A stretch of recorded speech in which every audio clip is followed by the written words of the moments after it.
யாராவது நல்லது செய்யறத பார்த்தா, இவன் ஏன் இவ்ளோ குடுக்குறான்னு மனசுக்குள்ள எரிச்சல் வருதா? பிறர் உதவி செய்வதையே பொறாமையோட பார்த்தீங்கன்னா, அது நம்ம வாழ்க்கையையே மெதுவா காலியாக்கும். இந்த உண்மைய சொல்லுற குறள், இதோ இன்று நாம் பார்க்கும் குறள் 166.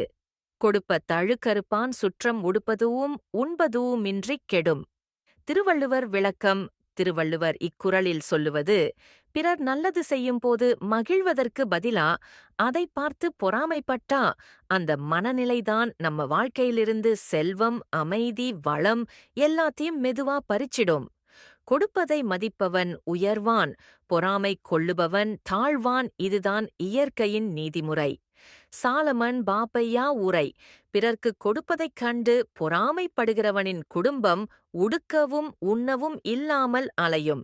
சாலமன் பாப்பையா இந்த விளக்கத்தில் சாலமன் பாப்பையா கூறுவது, பிறர்க்கு உதவி செய்வதைக் கண்டு பொறாமை கொள்பவனின் குடும்பம் ஒருநாள் உடுக்க உடை இல்லாமலும் உண்ண உணவு இல்லாமலும் தவிக்கும் நிலைக்குத் தள்ளப்படும். யாராவது உதவி செய்வதை பார்த்தா உங்களுக்கு சந்தோஷமா தோணுதா? கமெண்ட்ல மகிழ்ச்சி அல்லது மாற்றுகிறேன்னு எழுதுங்க. இந்த குறள் மனச தொட்டிருந்தா லைக் பண்ணுங்க. பொறாமையிலிருந்து விடுபட நினைக்கிற ஒருத்தருக்கு ஷேர் பண்ணுங்க. இப்படி பயனுள்ள குறள்களுக்கு சப்ஸ்கிரைப் பண்ண மறக்காதீங்க.